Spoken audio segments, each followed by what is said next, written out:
Good afternoon, Washington, D.C. This is Tony Browder. Welcome to another edition of the Browder File Show here on WPFW, your station for jazz, news, information, and so much more.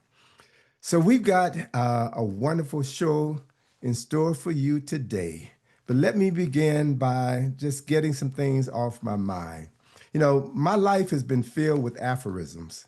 An aphorism is a pithy observation that contains a general truth, such as a stitch in time saves nine, or if it ain't broke, don't fix it.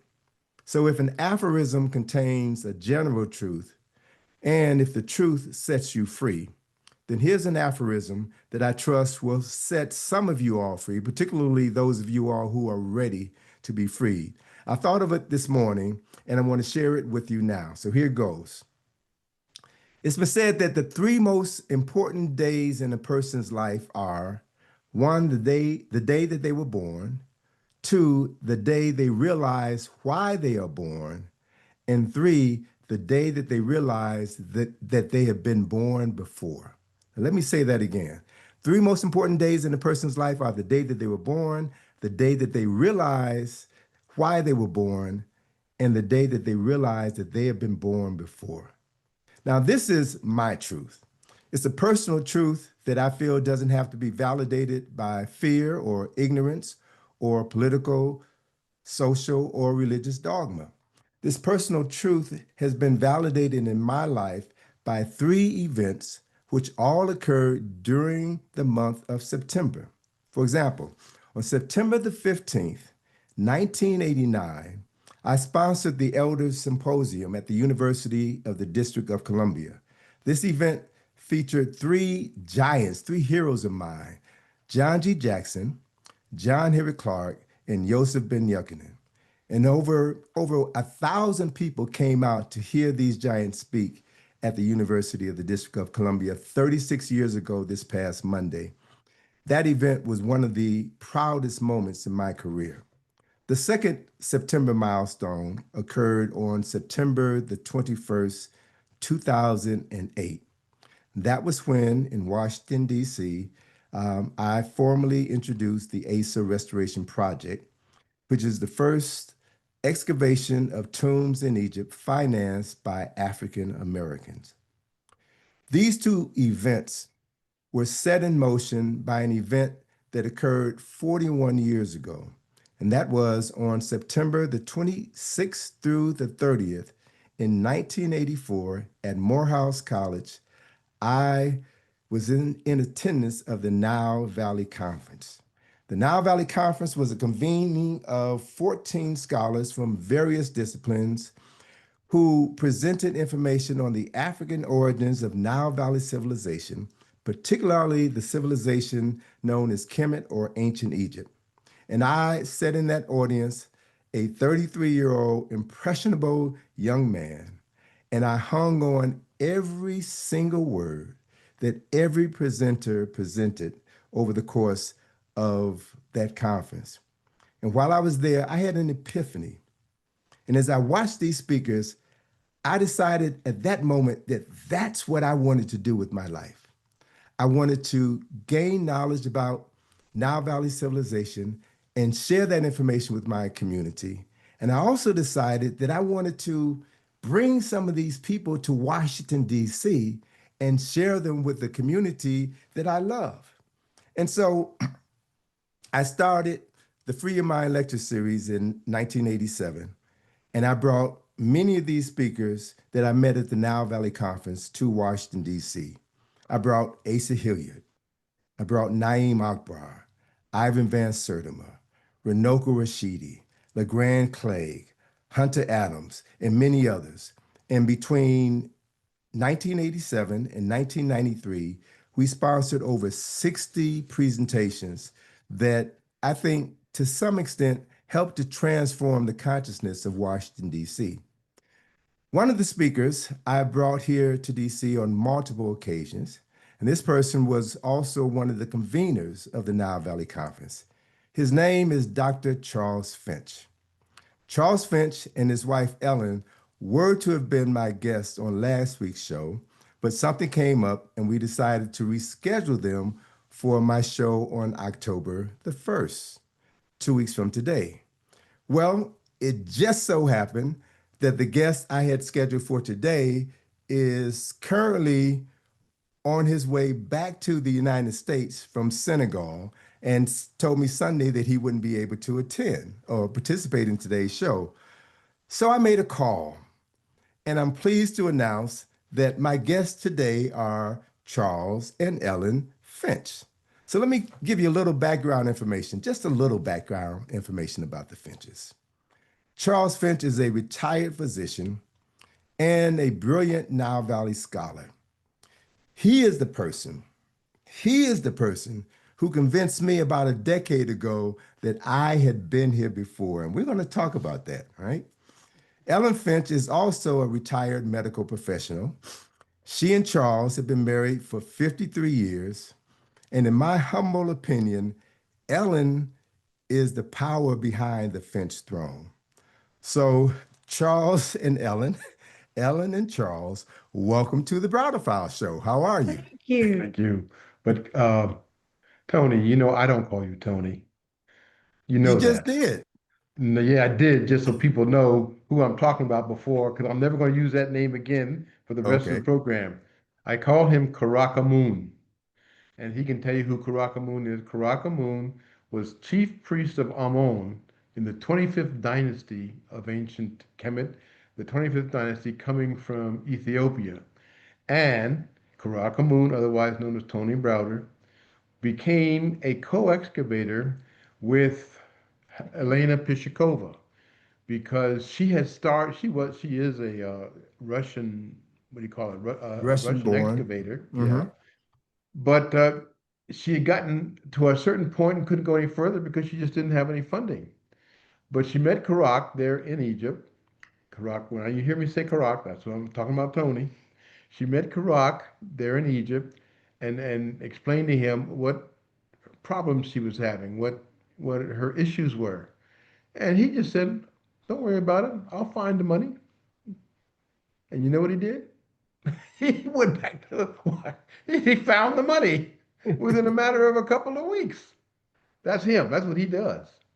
And kept her program going and also funded all the things that he's been doing because he's no longer, he himself has become an archaeologist over time, working with Elena Pichikova and others. That's the thing about archaeology. Archaeology started out that way in Egypt. It wasn't academic. You didn't go to classes. You went out into the field and started digging. Like, oh gosh, what was his name? Petrie, Flanders Petrie. He's Yeah, considered the William father of Flinders archaeology. Petrie. Hmm. And and that's what Karak did. And that's the sort of life-giving uh, support that he gave Elena Pichikova. I was right, right? I said the Yeah, yeah, right name, yeah, yeah, yeah. You're right? right. You're right. um, um, and it's been and he has become an important figure. He has become an important figure in Egyptology. You may not have heard of him, but he's done things that nobody else has done.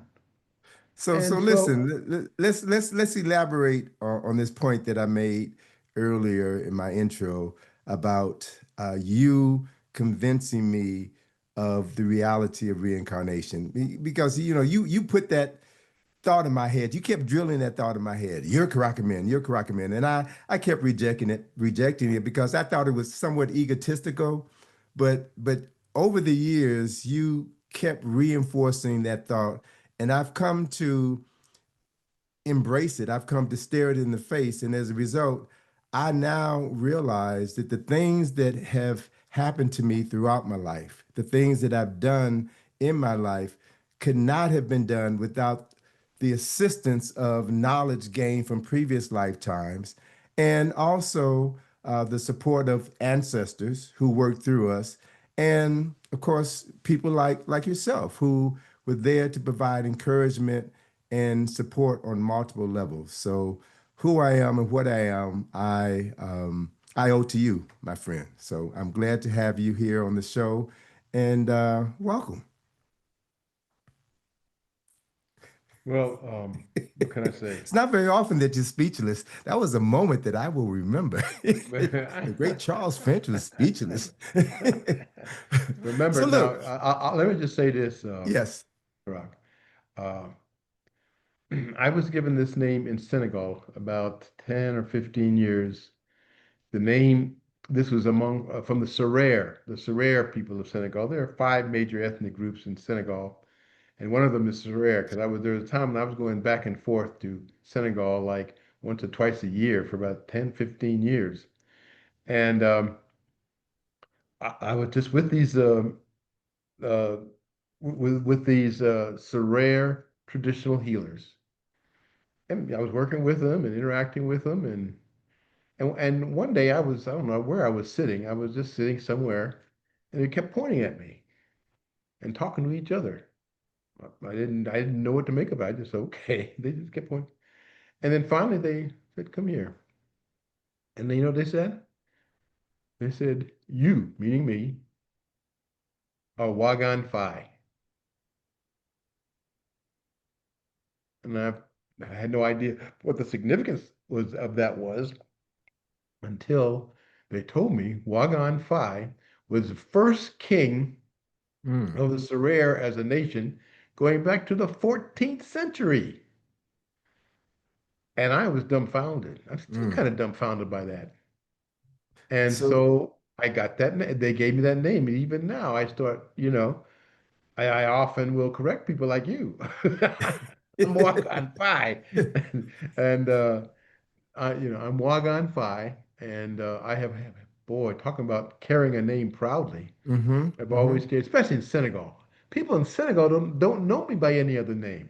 That's wonderful. So they're acknowledging the fact that the spirit of this 14th century king lives in you, that you are a continuation of his energy, of his life force, of his Well, I essence. hadn't thought of it like, well, I guess when you think about it, yeah, that must be Yeah. right. But it, You, it took me you a know, while to process that, well, Karak. see, that's the thing. We in the West have been socialized to think that we have one life, we live it, we die, and that's it. But in other parts of the world, particularly throughout most of Africa, they have this understanding that there is no death, that death is a doorway, and that the body is temporary, the spirit, the soul, they're both eternal, and the soul then comes back into a new body, and a child is born, and the birth of that child is the continuation of an ancestor, right? And so names are given to that child to help that child remember who they were and what they are to accomplish in this particular lifetime. And it's a cycle that goes on continuously. With that, with that understanding, with that mindset, it lets us know that we don't have a life, we have a continuum of lives. And knowing that allows us to tap into the knowledge that we acquired over previous lives, which allows us to do what some people consider to be impossible things. That's the only way I can explain, lives like yours, and to some extent lives like mine, and lives like Van Sertima and many of the other people who have shaped the consciousness of the world. This is not just happening by happenstance. It's part of a larger order that unfortunately is not a part of the thinking of people in Western societies. But once you get to Africa, it's a different thinking, it's a different world. I just want to tell your audience, did you hear this? Did you hear Karak? Karak, that's why I call him Karak Moon. He has, I knew him when he sat there in that audience at the first Nile Valley Conference, didn't know nothing, nothing. But now, he has fundamentally become an Egyptologist on his own effort, by his own study, by his own association. He goes back and forth to Egypt 2 or 3 times a year, maybe more. I've lost track. And he is the first, I call him the first African American Egyptologist there was or is. I don't know another one. Okay. I don't even know an African Egyptologist. Now, Karak, Well, yes, don't you do. wait, you got to let me You get know this out. Binga. and Huh? you Yeah, but know I'm talking about Obenga. African Americans. Okay, okay, all right. So Okay, look, yeah. enough about me. Enough about No, no, me. wait a minute. No, I I'm here want to to finish interview this. you. Yeah, it's your show, and I want to finish it Okay, thank because, you. uh, um, and so you see, I have watched him. Is the word evolve, Yeah. become somebody else, somebody greater, if you might say.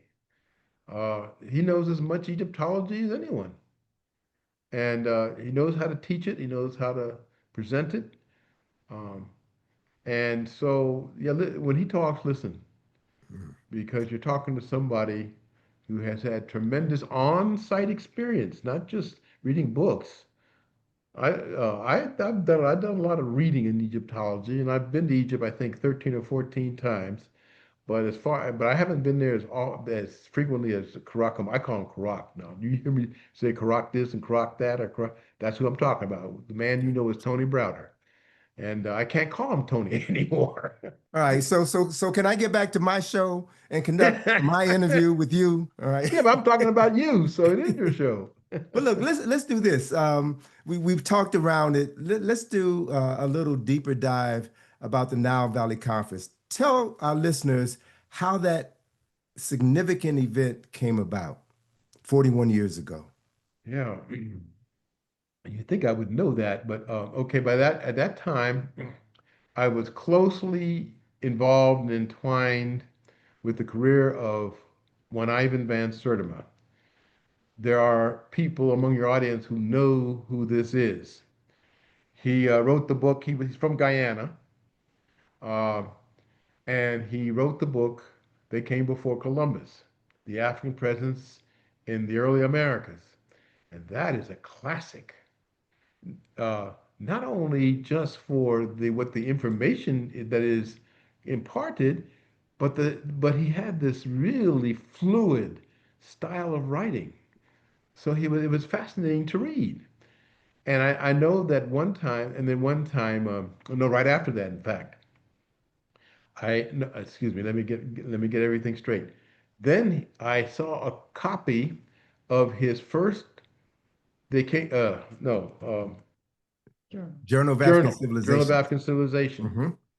And I was so impressed by that that I actually wrote him and then just tell him how much it had impacted me, how effective it was, and I talked about it, and my how it affected my involvement in Egyptology, if you will. And that was to me that was that. I was just sort of expressing my, mm, I was especially kind of expressing my gratitude, but also my admiration. 1 week later,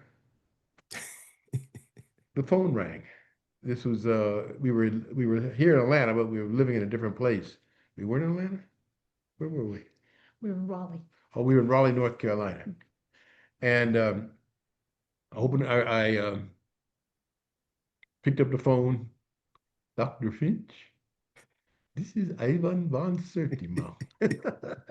I almost dropped the phone. I couldn't believe it. But there was something, he was impressed by the letter I wrote. And he asked me, I know, I think I signed it Charles S. Finch, 3rd MD. So he knew I was a doctor. So he said, "Oh, will you write an article on the history of African medicine?" I almost fainted at that. And I said, yeah, sure. It meant that I had to go and I had to do, excuse some, you know, research, of course, more research, but I did. He published it in the Journal of African Civilizations, and I ended up having about 10 more articles Yeah. in the Journal of African Civilizations. And I became a personal friend of Van Sertima's because I invited him down to Morehouse College. And he came down for that. And on behalf of the King Chapel and Lawrence Carter, who was the dean of the King Chapel. And anyway, my relationship with him just grew over the years. And now, This is actually the history of the book, the newest book. Hmm. This is how it got started. Okay. Talking Well, about we're gonna Nile. talk about the new book in a minute, but I Hmm. Okay. was just interested in how The and you do conference. talk in the book about you all coming together and the events that led to the Nile Valley Conference. But I'm just imagining, I think in terms of how that event impacted me. But when I think about the fact that you all had the mayor of Atlanta involved, the president of Morehouse College, you made the arrangements to bring in all of these scholars, these powerhouses, and the keynote speaker for that initial conference was to have been Sheikh Anta Diop, right? Oh, that's right. Um, It was supposed to be. It was. yeah, Mhm. But what happened was, first of all, Sheikh Anta Diop uh, was problematic in his own country yes. because he was no neo-colonialist, and um, Semdu Senghor didn't like it, and in fact, he tried to tell Diop, "Look, why don't you just concentrate on your scholarship and leave all the political stuff, alone?" But Diop couldn't do that. Um, and what was I? I don't know. I was going someplace with that, but and We'll talk about venue. okay, well let me. I want to finish this thought. I'm trying to finish a thought Mhm. that I was. Uh, eh. Well, if I can jog your memory, well, Jacques wasn't able to come. Well, the Oh, point that I that's want to right. make, That's right. he That's wasn't right. able to come to the conference, but you all brought him to Atlanta several months later. Six And that months was his later. only visit to the United States. 6 months later. You're right. I actually went and I started up. He actually Van Sertima had sent him my book, Hmm. and he read it. And he kind of knew who I was, and I was like that. I couldn't imagine like and he was invited to England to speak by what is his name? Amun Yeah, Savasakana. Omum Sambasakana, who Hmm. was also from Guyana. Both of them were from Guyana, Ah, okay. and he was invited to England to speak. And I says, I'm going to go. I don't think I'd met him yet, so I'm going to go and I'm going to go to England and see him at this conference. And I did. And we made a connection. And he had actually read my article. Hmm. I was dumbfounded, and had nothing but high praise for it. And I was saying, whoa, I didn't know what to do about that. And that was the beginning of a relationship, a deep and abiding relationship that lasted till the end of his life because he didn't live long. Yeah, yeah. He died at age 62. Hmm. Part of the big part of the problem is that, like I said, excuse me, he was not a neo-colonialist, didn't have the neo-colonialist mentality in any way. And Senghor uh, threw him into jail 4 times Mm. because of his activities, Wow. and 4 times. Okay. And I think his health deteriorated because of that. Sure, because he Because was as I involved. say, he was like 62 by the time at his death. But I got a chance to know him, and I got a Hmm. chance to bring him here. Yep. You all brought him to, if I recall, you brought him to the States. He was given an honorary Degree. PhD from Morehouse. And then, if I'm not mistaken, you brought him to, he came to DC and spoke, and then he Yep. went out to Chicago. Was it Chicago? And then somewhere in California he spoke, and that was his only visit to the States. And then he passed away several months later. And you know what he did when he got back uh, across the Atlantic Ocean? He told every single person that he knew in France and Senegal about his trip Mm, because he had never been treated like that. mm. He had never been given that, Celebrated. huh? Hmm. He That's never right. been celebrated for the genius that he Yeah, was. that had never happened to him. Hmm. And he never forgot it. Okay. Let And me he tell. now he never forgot it. He never stopped talking about it. Well, let me tell my listeners that you're listening to the Browder File Show, and my guests this afternoon are Charles Finch and Ellen Finch. And I would like to bring Ellen into the conversation. Yes, Ellen, I want to bring you into the conversation because I've known you guys for quite a while, and what I've noticed is that there are very few African American couples who work together doing this work. I can think of W.B. Du Bois and his wife Shirley. I can think of Nathan and Julian Hare. I can think of Roz and Lynn Jeffries, Patsy Joe and Asa Hilliard, uh, Ivan and Jackie Van Sertima, Wade and Vera Nobles, and you two have been joined at the hip for decades. Ellen, please tell me and our listeners, how have you all been able to sustain yourself while raising a family and doing this work? 7 children, by the way. Seven children, seven. Well, that makes it even more impressive.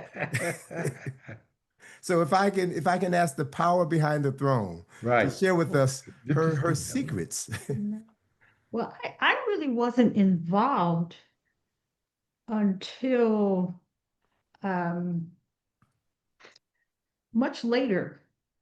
I was not involved in the Nile Valley Conference, nor did I have anything to do with bringing Joe to the United States, Mhm. except to make a dinner. Yes. Um, She had a Jopian dinner. but before that, I was pretty much tied up with my family, and I think I made one appearance at the Nile Valley Conference. That was all I could manage. So I really didn't get involved until um, after his first book came out, And when and was that? that's the book that Was that Echoes of the Old Dark Land? Yeah. that would have been Echoes. That was really his second book. Saba Sakana published a book with his essays Okay. prior to that. But when Echoes came out, I did get involved. That was a book that the company Kenty published, and I got involved in marketing the book a little bit, Hmm. sending out, to bookstores, mailing. In those days, we didn't have internet. At least we didn't have a website, so people would mail in their checks and orders, and I would mail out the books to individuals in bookstores. And that's when I began to get involved a little more deeply. Then I got involved in our Kumbalamba ceremony. Mm. Uh, Explain that. What is Kumbala?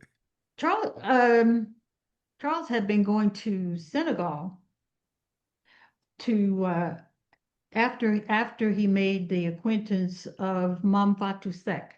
Hmm. And while he was in Senegal, he attended a ceremony called the Kumbalamba ceremony, which honors one of the particular Rabs of Indip. And Momsek wanted to bring that ceremony to the United States. Hmm. And the two of us and one other person, Dr. Virginia Davis Floyd, got together and made that happen. Hmm. Almost in so many. So we I was involved in that, and then I had to step back a little bit because I went back to school to become a nurse. So I was involved in nursing and not really in either the books or his career almost um, till he retired, till I retired. And then um, Charles said, "No, I'm going to call him Charles. I'm not calling you Wacom." But anyway, Charles said, "Well, we have this book just languishing around. What's going to happen to it?" I said, "Well, I don't know. Um, and but then finally I realized if I didn't do something, it was just going to be languishing around forever. So I helped to bring that manuscript to a book, and that Mhm. became Nile Valley Civilization, 10,000 Year History. Okay. And after that one, I said, well, people have been asking about African background to medical science, which had gone out of print. And I realized that you had these three essays that you had written back in the 80s or early 90s. And I said, we could probably make a book out of those. And that's how this most recent book came to be. We, I helped to get that book actually put together. We added a few things, some other things that he had done over the years in traditional medicine. We added a chapter on traditional medicine and talking about Kumbhalamba to actually get that event documented a little better. And so that's kind of the story of how I got involved Okay. on this work. Well, thank you for that. And let me say this. I don't want you to really diminish your work because it takes a lot of energy for Wagon Phi to have done the work that he's done over the decades. And he couldn't do that work and do it efficiently without knowing that his household was secure. So you made it possible. You gave him the peace of mind to go out here and travel, to write, to present, because he knew he was coming. He knew that his household was secure, his children were taken care of, and that he would come back to an environment where he would be loved and appreciated, and his energy would be renewed. So that's why I call you the power behind the throne. I recognize Wagon Five for being the genius that he is, but Well, I know he wouldn't be able to do half of what he's done without you and your support. And I want to publicly acknowledge you for that. well, thank you for that. You're quite Thank you welcome. for that. Actually, that is true, although the children might have, they're not children now, they're, Yeah, no. full adults with their Hmm. own opinions, and they might very much have some different opinions about I'm how sure they together the do. house was.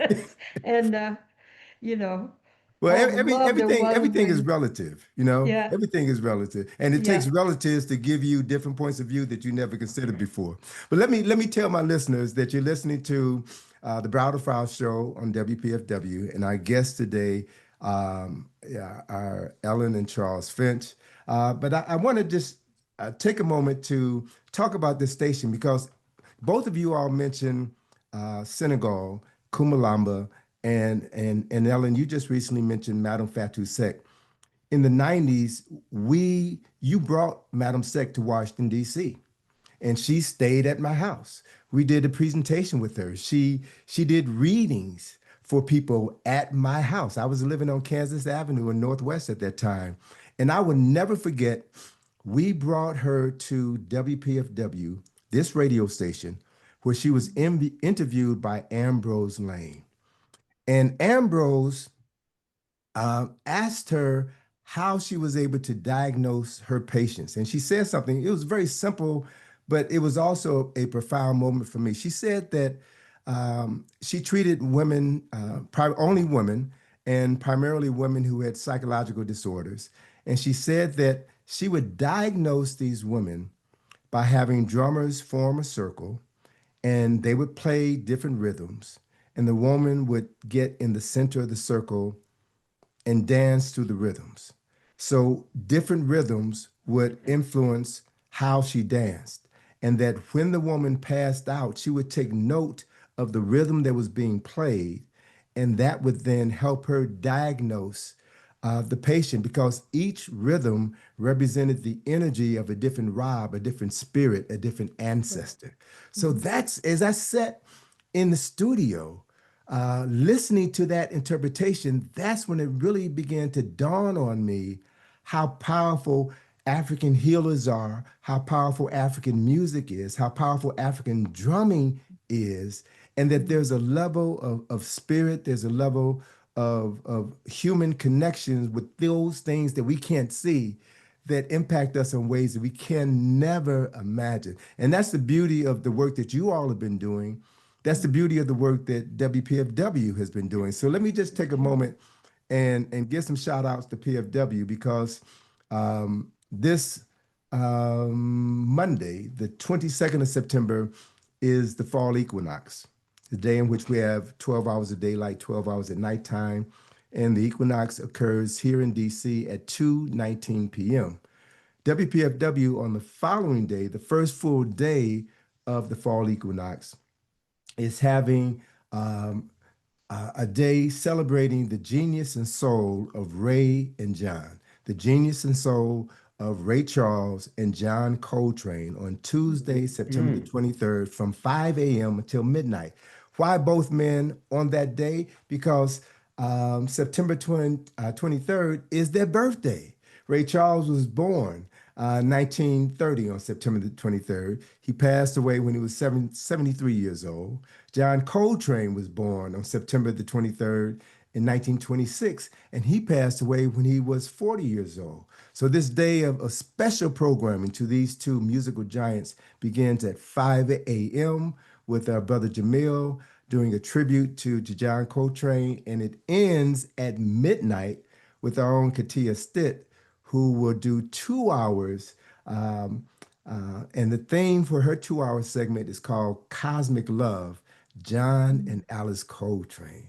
So only on this station, WPFW, do you get this type of music? Do you get this type of informative knowledge? And so we're encouraging people to tune in and to listen to the station on those days. You can go to WPFWFM.org to get the full schedule of the day. And it's also a day where the station is doing a fundraiser, so you can contribute. If you like what you hear and want to continue supporting what you hear, you can do that here at this station. And you don't get this anywhere else. So it's important that we understand those jewels in our community that stabilize us. And so let's get back to your latest book. I have a copy of it here, and it is called African Medicine, a Spirit Science Out of the Shadows. So I'd like for you all to explain to me and the audience why you refer to African medicine as a spirit science and why you describe this science as finally coming out of the shadows. What does this title mean? Well, that's one thing. I forget which year I went to Senegal, but I came deeply involved with traditional healers, especially Mom Fatou Sek, who, when she died, she was over 100 years old when she died. And she was maybe the most prominent traditional healer in all of Senegal. And so she worked with the spirits who they call the Robs. The Senegalese spirits are Robs, and you can't have you cannot have a healing without the intervention of a Rob. And only a Fatu Sek or women, and it's always women, all women like her can, as it were, bring them down into the process. So anyway, so that's how we became immersed in traditional African medicine. Mm-hmm. And you get ready to say something? No. Ellen Yeah. was about to say something. Mm-hmm. Yeah, Yeah. I thought about this title a little bit and came up with 3 reasons why almost poetically Charles named the book Spirit Science Out of the Shadows. One, because of the way life is viewed in Africa on a biophysical level, a mental level, and yes, even animals and plants have a mental level, and also on a spiritual level. All 3 of those levels are acknowledged and dealt with in dealing with people's health and dis-ease. Another reason is because anyone who practices medicine in Africa is also a priest. You don't have a physician, you have physician priests. So everything is intertwined. Again, Charles explains this very beautifully in his book. Um, and the third reason is what you've already mentioned, that the spirit world is actively involved in healing through possession, through dreams, through communication, through divination, through just innumerable, just actual even conversation with those that are uh, intuitive enough to be able to hear it. So yeah, it's not just, but it's also a science because it's very exact, because it involves any number of herbs and other things. It's it's a science too, Hmm. but there's the two things that have to come together, So and they're it's not in out of the opposition. They're not in opposition. They no, complement each other. absolutely. And Sure. it's out of the shadows because no one thought, when you think about medicine, Africa was the last place you thought about Mm. any serious medicine going on, particularly people acknowledged Egypt, but they acknowledged Egypt or Kemet, but they call it Egypt separate. They were separate. That was an exception, and then it all died. That's was the general uh, thought about African medicine. They had that one bright spot, and then it Mm. just died out. And nobody thought that there was anything going on in the rest of the continent of Africa. Boy, were they wrong about that. Mhm. Um, like has been said, and my wife articulates it even better than I could. And You write it though in your book. well, anyway, uh, so just like people will have a religious connection, right, to a spiritual reality, and that also goes for healing. It's like in Africa, you don't get healed until you have connected to that spirit that is in charge of your healing. Mm. And there is a difference between healing and curing, at least in my point of view. Curing is a relief of physical distress or physical symptoms. Healing is the union and reunion of mind, body, and spirit Mm. to restore the whole person. Mm. It's a beautiful definition. Pardon me? I said that's a beautiful definition. And you see that in Africa in a way you never would see it in this country, Hmm. unless you go among the Native Americans. Mm. You True. can find it among them. Hmm. I've been to a couple of Native American events, and yeah, it's very much the same. You know what's interesting is, and I'm glad I have the two of you all here together.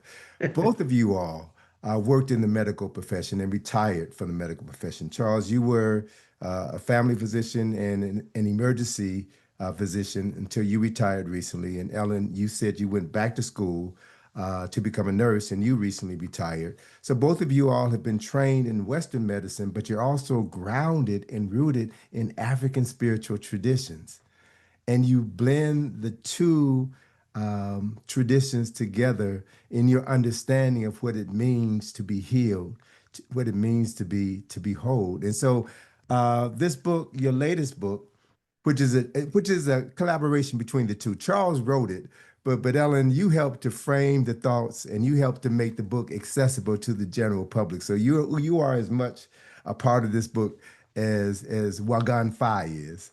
But what are some of the highlights of this book that you think are important for a reader to take away from this publication? Who you asking, me or Well, either one, either one. her? All right. First of all, I almost got to look at the Yeah. table of content here. No, Hmm. look on the back Okay, look on the back. right here. Oh, yeah. Do you mind if I read this? Of course, read it, please. Okay.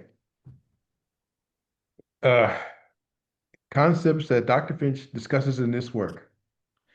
Medical traditions and principles originating in ancient Egypt and the Nile Valley are connected to those in other parts of Africa. Mm, You see, even now, most people in the world don't think of Egypt in terms of Africa.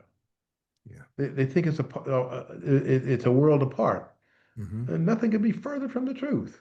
And that was, if I'm not mistaken, that was one of the primary philosophies and teachings of Sheikh Anta Diop. He talked about the cultural Yeah, unity of Black Africa. that's it. Mhm. Cultural unity of Black Africa. He sure does. Sheikh Anta Diop, it's a name to remember. Last name spelled Diop and pronounced Jope. Okay? Though there are different healing traditions that continue to flourish among the peoples of Africa, there are similarities among them. African medicine is closely tied to religion. African priest physicians practice in realms that modern science has yet to understand. And so healing is a kind of a religious experience, you might say. Okay. Now, the thing is, and I had this happen, I had to do this twice. I was in Senegal and it was determined that I needed a healing intervention. And you know what they did? They sat me on a bull, on a bull. Hmm. And I didn't know it until it happened. That bull had to be sacrificed with me sitting on it. Hmm. That bull was giving its life for for its energy to come into me. Mm. And that happened twice. Um, and sacrifice is fundamental to African practice. I'm not saying they sacrifice every time or everything, but it's there. So And it what's the was certainly concept behind sacrifice? Why would one sacrifice an animal, a bull in your instance? What is the spiritual connection? it's a way because the spirit of the bull enters you and you become that bull, Mm. and that bull becomes you. Hmm. Yeah, it works both ways. That bull is taking on what you need to let go of. Okay. And so, like I said, I sat on that bull twice. And the vehicle for that happening is the blood. Yeah, Mm. blood. Oh, actually, yeah, glad she mentioned that because blood is the medium of life. And so you can't do anything of any real significance in Africa without without bringing blood into the process. Hmm. And that certainly happened on the two occasions where I was sat on the bull, Hmm. and So I don't know what else to say about it. let's provide some concept, some context for that because uh Wygarn, you went to Yale. You went to an exclusive medical school, so you are highly regarded in Western medicine. Yet you also have your hand, have your foot, have a part of your consciousness connected to traditional African medicine, which acknowledges spirit and which believes in using animal sacrifices in order to facilitate a healing. How do you, as a Western trained physician, reconcile these two apparently different modes of reality and different modes of healing? I don't think of them. I don't think of them as different. Okay. Okay. Uh, although I think of the African approach as more holistic. Is that the word I want? Okay. And because it touches all the parts, it touches the parts of the human person that Western medicine ignores. Hmm. Now, I don't try to make a thing about that among my medical colleagues, et cetera. I mean, they are entitled to their opinion. They were trained just like I was, and they can go anywhere they want with it. Hmm. Some of them have listened to me, some of them.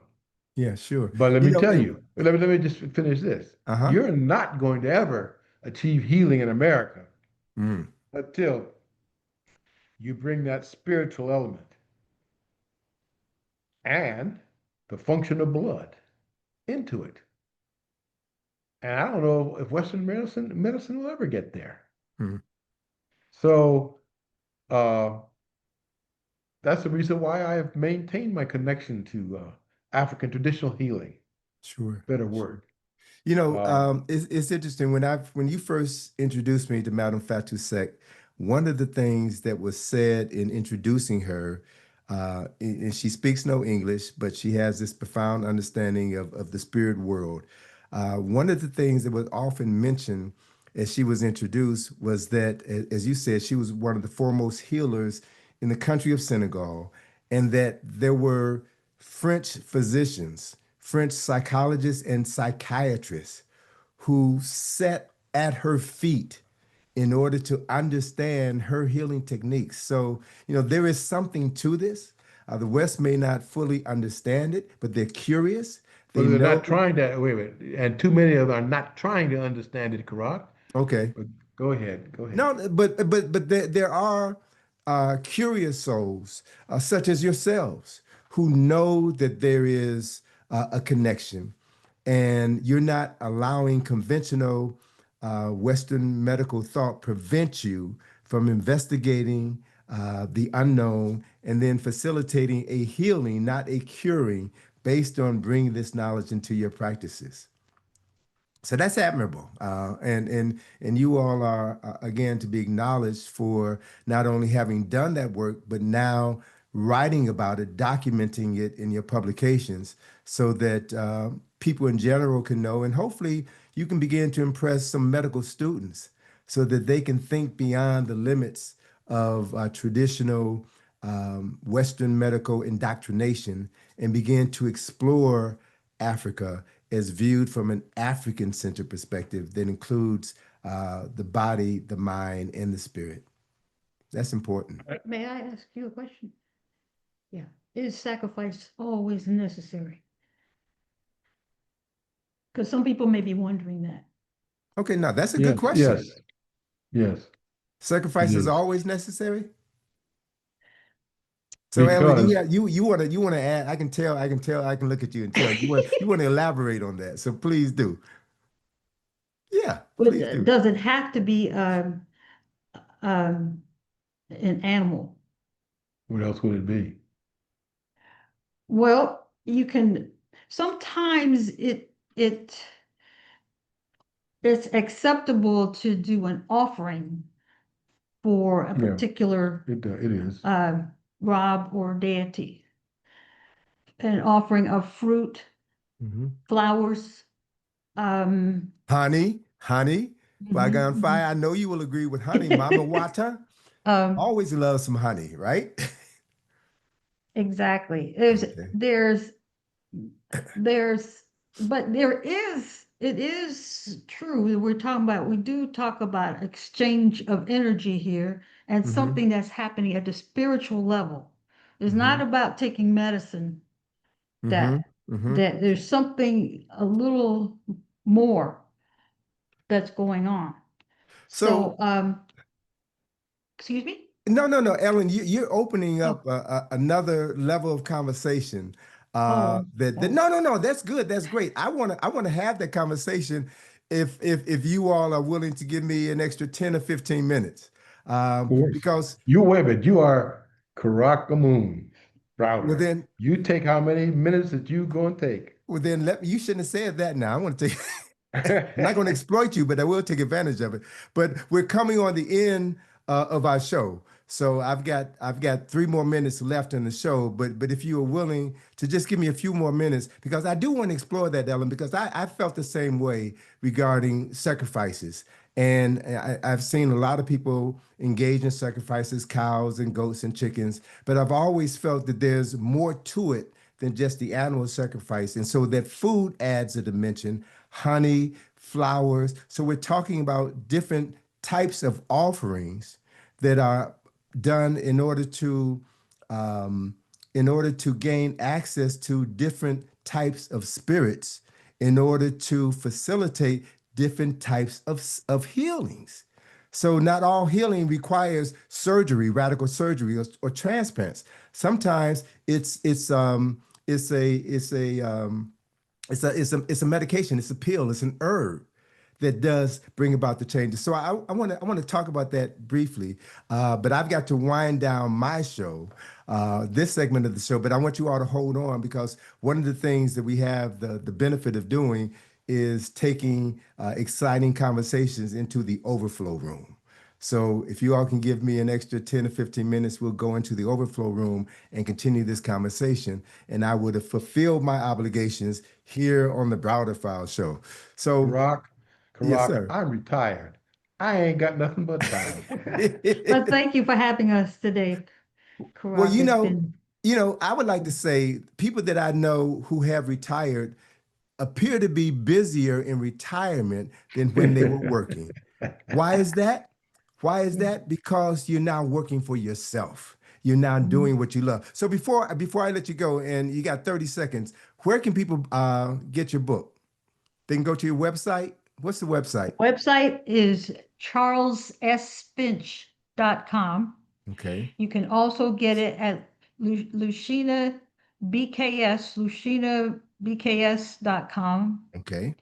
There's And then here in DC, they can get it from in DC, Sankofa, Everyone's Place in and Sankofa Baltimore. Video. Yep. And there's one more website called African Djele, AfricanDjeli, Okay. AfricanDjele.com. Okay, fantastic. Well, listen, my guests today have been Ellen and Charles Finch, two lovely people. I love you all. You all have committed yourself to study, to healing, to knowledge, and to sharing information that helps to make us better people.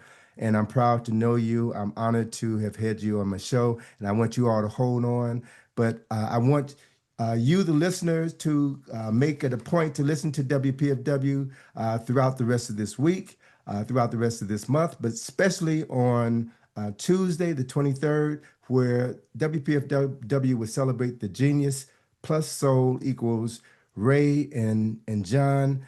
Wonderful music, powerful music. And that's the reason why this station is here, to give you something you won't find anywhere else. So stay locked in to WPFW. This is Tony Browder with the Browder File Show. Thanking you so much. And I will see you all next week. Peace. All right. So we are now off the air. We can come back to our interview. All right. So, Ellen, I do appreciate you raising that point regarding the sacrifices, because as I think in terms of images carved on the walls of temples, images that are carved in Karakamin's tomb, especially around the spirit door at the western part of Karakamin's tomb, we have an image of Asar in a niche, and around Asar are carved images of priests bringing offerings to him. You're not talking to an audience. I was going to say. No, I am, because this is going to be on the Okay, well, YouTube tell channel. them who Asar is. Oh, Asar is known. Asar is the Lord of resurrection. Asar is the person for whom the spirit of every person on Judgment Day has to stand before Asar on the day of judgment, and it's Asar who determines the quality of their next incarnation. Yes, in the Nile Valley, they understood that but what are people most likely to know him by name? they know him better by his Greek name, Osiris. And one of the reasons why I said that Ellen is the power behind the throne is that on these images, we see Asar sitting on his throne, but behind him is his wife, Aset, who is also known as Isis. And the symbol for Aset is an egg and a throne. She is the power behind the throne, and she is the vessel through which new life comes into the world. So our African ancestors understood that a man can't do nothing without a woman. And if you have a good woman by your side, she'll always have your back. And speaking of back, it was Aset who was responsible for helping to reformulate the spine, the backbone of Asar. So yeah, Ellen, you carry that title graciously. You've earned Oh, it. But especially to the question that you raised about the offering, the sacrifice. So in Karakamin's tomb, his temple tomb, around his spirit door, the portal into the ancestral realm, which European Egyptologists refer to as a false door, but it's actually a portal to the spiritual dimension. We have priests who say words to appeal to Asar, but they also bring offerings of meat, beer, wine, bread, grapes, and fowls. They bring these offerings to Asar so that he will receive these offerings, listen to your prayers, and extend his hand from the spiritual world into the physical world to resolve problems, to answer questions, and to facilitate healings. So this stuff is real, and if people don't understand it, then shame on them, yes. you Yeah, know. but the thing is, you think about, okay, Karak, who is after Osiris was killed by his jealous brother Set, Hmm. who resurrected him?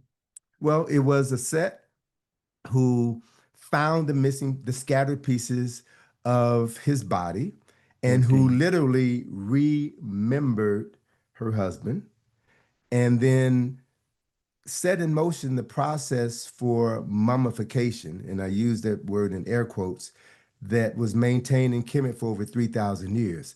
She set the standard. And because of the fact it took her 70 days to find the missing parts of her husband's body, to prepare his body for burial, that 70 days became the process of mummifications in Kemet for the next 3,000 years. So that's the spirit. But well, God, I want to ask you a question with regards to Mami Wata, who is another female spirit, and one of the rituals that you do at the Temple of Dendera, the temple that's dedicated to Het Heru or Hathor, you make it a point to always pour honey in the space where the sacred lake was, at her temple, at her site. Why honey? Who is Mama Wata, and what is her connection with Het Heru Okay. or Hathor? Because honey is what you feed the goddesses with, so to Mm, speak, you know. okay. Um, and in fact, if you're trying to become like a goddess, you take in honey. All right, that's number Hmm. one. Now, you asked me something about Het Heru. Well, isn't Het Heru associated with Mami Wata or Yes, Hathor? Mami Wata is the goddess of the ocean in among the people of Benin. Used to be called Dahomey, and yes, she is the goddess of all goddesses, but she's the goddess of the waters, especially the oceanic waters, Hmm. and probably the most powerful female deity there is, if not the most powerful deity. Mm, And her name, Mami, like mama, and Wata, water, mother of the waters. mm. Uh, and that the waters, especially the ocean, were a very almost supremely powerful element Yes. in the thinking and the lives of Africans generally and the people of Kemet or Egypt in particular. Hmm. So I don't know what else to say. Well, Uh, I got a question for you then. I want you to put on your Western trained medical hat for a minute. And let's talk about honey because I have read that honey was found in King Tut's tomb and that honey was used in Kemet to treat wounds because bacteria does not grow in honey. Is that correct? Honey was used in both. That's the thing about honey. It had multiple applications because it could be used as a healing balm, as you're suggesting, Mm-hmm. but it was also taken by mouth. It was Mm-hmm. also eaten or ingested. And I don't know, honey has always had a almost a sacred a sacred aspect in ancient Kemet, ancient Egypt, you know. Yeah. Uh, You know, now that you mention it, one of the symbols associated with Kemet, associated with kingship in Kemet, was the bee, bee. right? It was. That's Yeah, right. yeah, The honeybee. Not absolutely. just a bee, the honeybee. The honey, okay, the honeybee. And if I'm not mistaken, when Napoleon came to Egypt in 1798 and began to acquaint himself with some of the knowledge of these African people, when he became the emperor of France, he then used the bee as a symbol of his rulership, having gotten that information from Egypt. Well, that I didn't know, or at least if Okay. I knew it, I forgot it. Hmm. No, I didn't know that, Karak. Well, I'd Oh. like to know that I can impress my good friend Wagan You, Fi. you don't have to work at press. You press me anyway, no matter what, what the situation is. So, what So can I look, say? I don't want to keep you all too late, but is there something else you want to share about your book or about your work or any other works that you have in the pipeline that we can look forward to? I don't think I have anything in the pipeline. Ellen, could you just hand me the book for just a second? I'm gonna look very quickly in the table of contents here Okay. to Well, see if Ellen, there's I any. do know while Wagan is looking, I do remember a conversation somewhere where there was conversation about a fifth book. A fifth book, right? You've got some Um, extra materials lingering on a shelf or on a desk in a drawer somewhere that will comprise a fifth book. Am I hallucinating no, or you're something? not. I'm No, not. Okay. you're Thank you. not. Um, that will take some time Uh-huh. and some work, Mm-hmm. Uh-huh. some Mm-hmm. digging, Well, literal digging. But one of the things that's happened over the years, that's one of the challenges that I had that, uh, well, really we both faced, but I really had to take it on with this book was that the original essays, as Charles has already mentioned, were done in the 80s, and I think the last one was 89 or something like that. the 1990, that would have been the latest, 1990. Mm-hmm. But he continued to be asked to speak on that topic. And whenever he spoke, he would throw in new stuff. He kept researching and finding new material to expand this topic, even from the original essays. But it was never written in a book together. There's a little bit of it in a little pamphlet we put out called At the Birth of Science and Technology. There's a little bit in there. Mm-hmm. But mostly was in his PowerPoints that he lectured on. So he would, so that was a challenge, taking that material from his PowerPoints, his lectures, and incorporating that into the essays that the original essays. Okay. That was a little bit of a challenge. So in the process of just looking through uh, some of the things he'd written in the past, I said, wow, he has this stuff and this stuff. And one of the other important points that he didn't mention, we didn't haven't mentioned, is about the fact that Hippocrates is the given the title the father of medicine. And um, Charles spends a lot of time refuting that in a couple of the essays. Uh, And Hippocrates never called himself that, by the way. right. That was the title that was That's one thing I should say. Um, the Greeks almost never claimed for themselves what had originated in Egypt. Mm-hmm. They never tried to supersede the Egyptians or tried to pretend that what was had really come out of Egypt or Kemet was something that was theirs. Okay. And they had nothing but the highest reverence for Egyptian civilization, science, um, mathematics, and knowledge. So now that's the thing about the Greeks. You can't, you give them credit because uh, they gave credit where credit was due. Okay. And they knew where their civilization came from, and they said it. Hmm.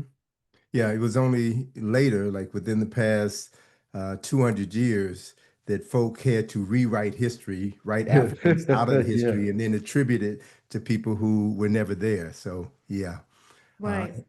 yeah. But Wagan, you were going to look at the book to reference something. Uh, Let me just reference the fact that the Hippocratic Oath, uh, Charles wrote his own version of the Oh, Hippocratic Oath, yeah, which we have put into the book, I wanted to ask called you. That was one of the the questions I had for it's you. So if you could yeah, speak to called that, the Oath of please. Sunu. And Oath of Sunu. Why Sunu? Sunu was the ancient Egyptian name right. for the physician. Sunu. Okay. And so, uh, yeah, I Does the word composed it. Sunu have a specific meaning in Kemet? Or does that? Physician. Oh, okay. Okay, just physician. Got it. Yeah. Hmm. And so, yeah. You want me to read the Oath of Sunu? Why Or not? I maybe, mean, yeah, but you maybe if you have this book, you can find it in the book. well, I have the book, but you want to sell the book to people who don't have it. So why don't you give our listeners and our viewers some highlights? What prompted you to write an African oath for physicians? And Oh, then, because you see, the oath, huh? I thought Malimo asked you to do it. Yeah, I think maybe he did. Malimu Imara. mhm, Uh, yeah, he put it in my mind to do it okay.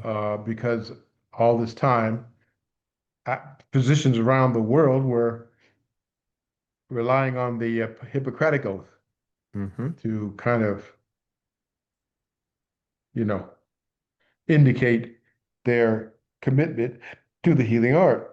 Hmm. But there was something, this was the Oath of Sunu.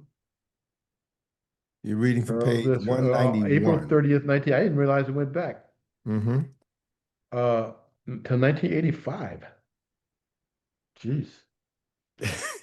You've been doing this for a Okay, and then long let me just, time, brother. I'm gonna read this much. I won't go too much farther on it. Okay. Uh, yeah, the Oath of Sunu was drafted at the specific request of Dr. Mwalimu Imara, Director of Human Values and Medicine at Morehouse School of Medicine, who rightly perceived that medical students of African descent should be able to reach back into their antiquity and pull forth something that will tie them to the ever living stream of their history, and inspire them as physicians. Okay, I'm just going to read these. I call them the 12 Testaments of the Physician. Life, strength, health. 1, I will not do harm. Number 2, I will not spare myself to alleviate pain. 3, I will not defraud the sufferer. 4, I will not suffer myself uncleanliness of body or person, or spirit, of the body or spirit. 5, I will not mock the blind. 6, I will not injure the lame. 7, I will not sneer at the helpless of mind. Mhm. 8, I will not profane the knowledge of the house of life. 9, I will not defile the healing balm. 10, I will not cease to make light the burden of the dying. Mhm. 11, I will not refuse ministrations to the poor. Now that's a big one here in America. Sure. Huge, Hmm. huge. 12, I will not stir up strife between myself and my fellow physicians. Now you But number mentioned number 11, I eight. think, is really critical even for our own time. Number eight. I would not. You don't ever deprive anyone, no Mm, matter what their circumstance of life, hmm. of the full measure of healing of medical intervention as they need it. I wish that was practiced in hospitals to Yes, this day. We may have a better quality of health. Let me go back to item number eight. I would not profane the knowledge of the house of life. What is the house of life? the house of life. was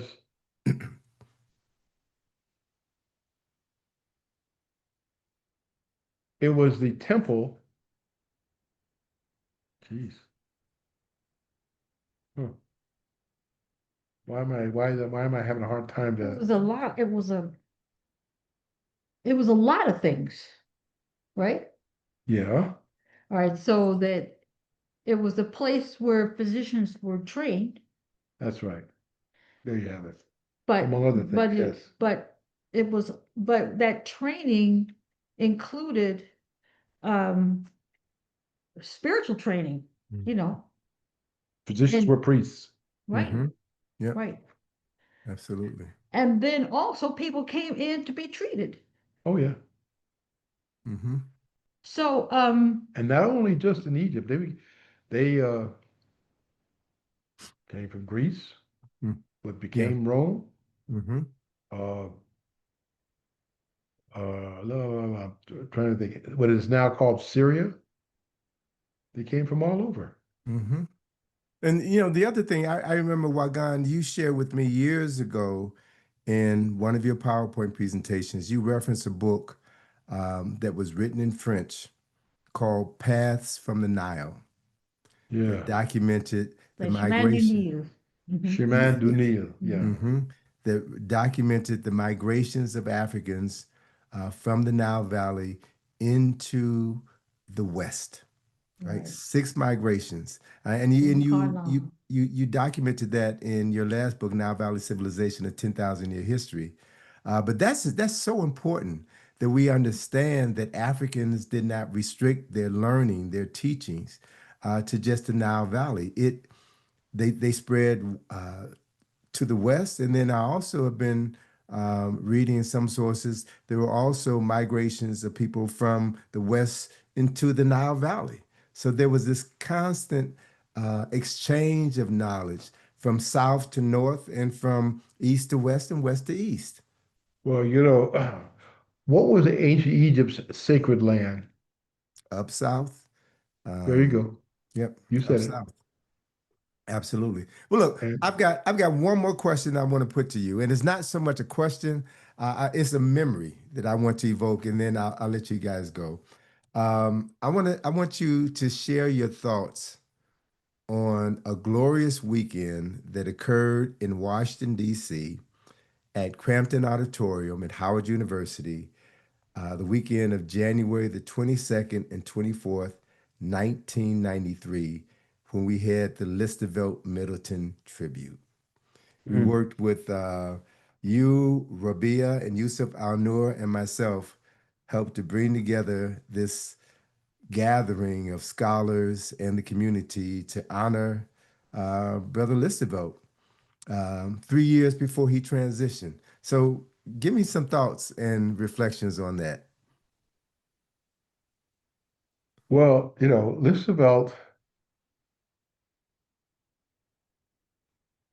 in a lot of ways, he made it possible for Black people, let's talk about Black people in America, in ways that they never had before, to receive this information that is now in my book, uh, African Medicine, Spirit Science Out of the Shadows. Because I Mm, was actually talking and lecturing on those matters long before the book came out. And Listervelt uh, created um, opportunities for me to actually present on that subject. And I don't know what else to say. I mean, he was very, very critical because of the way he was able to facilitate the spread of that knowledge hmm in his own way. Yeah. And for those who are watching who don't remember Listervelt Middleton, he was a host of a program called For the People that aired in Columbia, South Carolina Educational Television. And he had all of the greats, all of the giants. And one of the special programs he had was a interview with Sheikh Anta. That was Yes, it did. remarkable at that Yes, it did. time.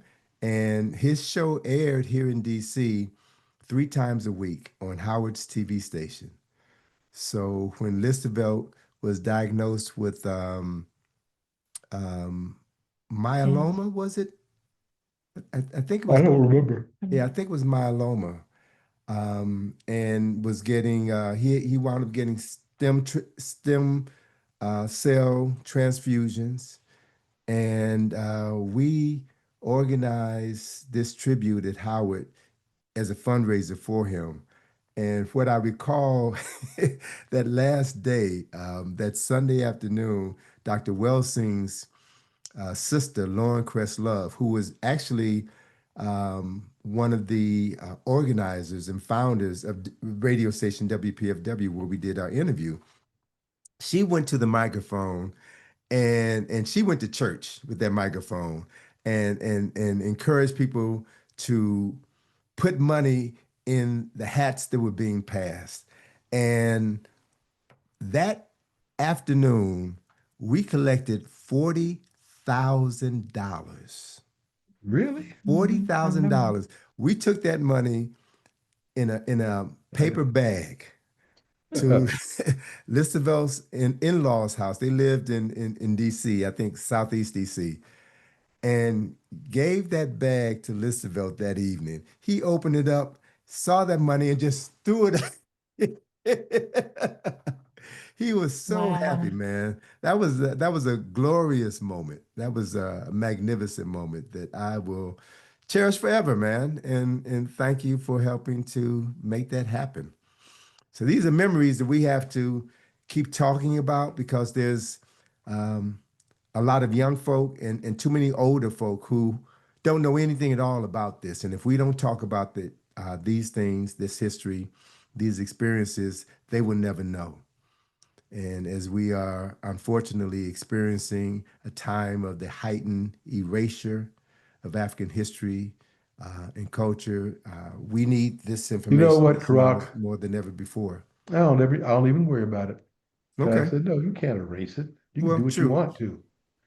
You don't want to. It'll come back and we will Hmm. recover it and we will take it up further. And Yes, so I don't indeed. even get mad anymore. Okay. I don't get mad at what white people do. They're always, that's who they are. Yes, sir.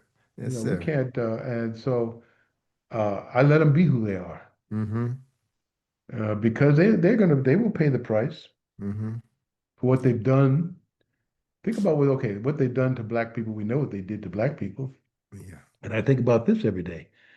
What did they do to the American Indian? Yeah. They took everything away from him. Hmm. You know, they say, I forget where I got this information from. It was estimated that in 1776, at the dawn of the American Revolution, there were 20 million Africans. No, let me get this right. American Indians. No, no, 20 million Indians, American Indians Hmm. in America. By 1891, that number had dropped down to 1 million. Wow. You say yourself,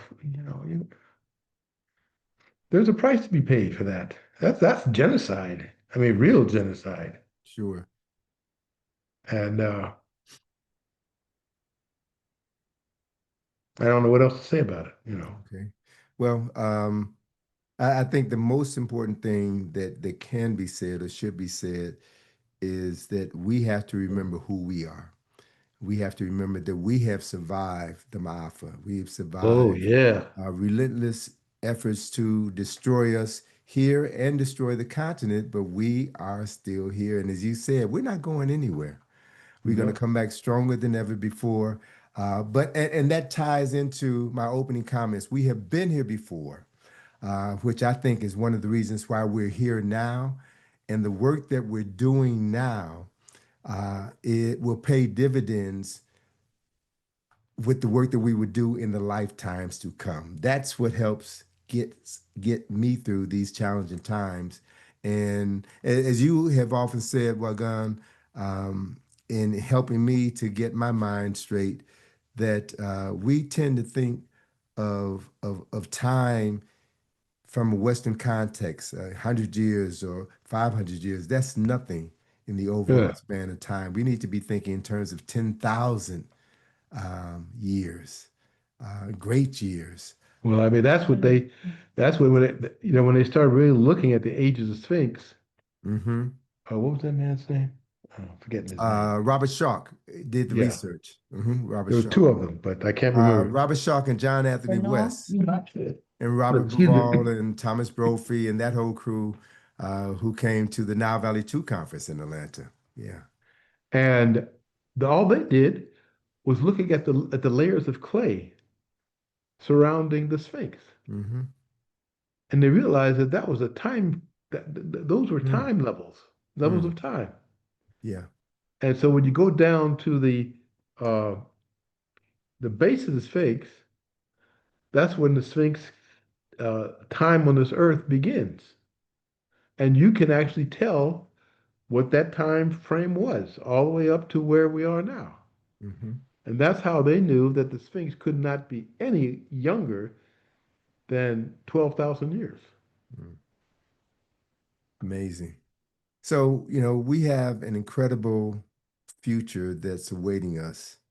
And that future is going to be shaped by our being able to recover the memories of the past. So this Yeah, work is so that's serious business, Karak. absolutely. That's serious business. And so those of us who are doing it, we just gotta keep at it. We can't get Absolutely. all frustrated and uh, about all the barriers that are put in front of us, all the ways in which their history is being negated, misread, misused, lied about. Hmm. Uh, it's there, and you know what? See, that's the other thing, Karak. That's one thing I know. I found out over the years. You know who walks among us? Ooh. The African gods and goddesses. Hmm. They're not up there somewhere. They walk among us. Now we don't know them. That's us. That's all. That's on us. Hmm. But they walk among us, and if you listen to them carefully and you sit down and ask them to, they'll talk to you. Hmm. Talk to me, Hmm. Absolutely. and only because I ask them to. Hmm. You extend an invitation, you let them know that they're welcome. You leave them offerings, and they come. And they And come they all come. right All right. because Well, they're look. they Hmm. don't they're you think we are unhappy about our history. Ah, mm, Just think about what they think about what's been done to us. sure. You know, somebody said when the time comes for the reckoning to be activated, and the way I'm just quoting what was said. Who Hmm. will want to be a white man in America? Oh, Lord have mercy. I'm sure that will be the time when everybody will want to be black, right? Want to Yep. claim their African identity. Well, look, I want to thank you two so very much for your time. I hope that you found this to be enlightening and good use of your time. And I appreciate you both so much. Thank you. and you, Thank you. and you, Karak. Okay. Yes, correct. Absolutely. Because that's the thing. I've watched you become, you know, who is it says I am somebody? Who is that? Jesse. Uh, huh? Jesse Jackson. Yeah, I've watched you become somebody when it comes to ancient African history, Kemet, et cetera, et cetera. I've watched it happen Okay. right in front of my eyes. From when you were just sitting there in the audience at the first Nile Valley Conference, Hmm. and all these speakers were coming on and saying what they were saying, and you were there wide-eyed, just looking and listening. I Well, saw you. okay, okay. Well, I appreciate the fact that I have had good teachers and still have good teachers. And if nothing else, I'm a good learner. Uh-huh. Hmm. That So you are. thank you all so much. Okay, Karak, we'll Have a talk good again soon. evening and we'll talk We, soon, okay? we need to talk soon with Karak. We can't go months and not talk. We can't do that anymore. Okay, You know, we really absolutely. And there are other people we need to bring along.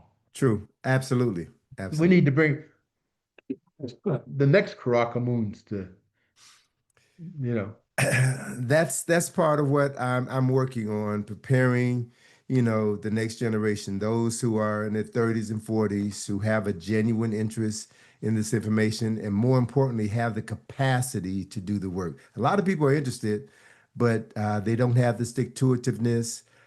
They aren't disciplined, and we need to be about the business of training them to follow in our footsteps. and let me just leave this last thought. I've already mentioned it. Yes, sir. The gods and the goddesses, that's what people don't do. They never make reference to the goddesses. Mm-hmm. They are among us. Mm-hmm. And and I'll close on this. Let me get the last word. It's my show. I want to have the last word. So what I'm encouraging people to do is what Sammy Moore did in the film Sinners with Ryan Coogler, with that juke joint scene. When he performed that song and he called down the ancestors and he literally beckoned them, somebody take me in your arms tonight. He called the ancestors. They came down and they possessed everybody in that space and changed the energy. That's the power that we've always had.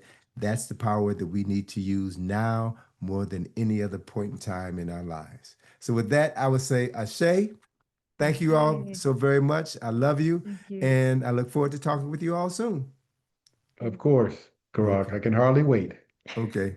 All right. Good night. Good night. Until. Mhm. All right. So recording stop. Yep, No, I I'm know. I stopping don't it think now.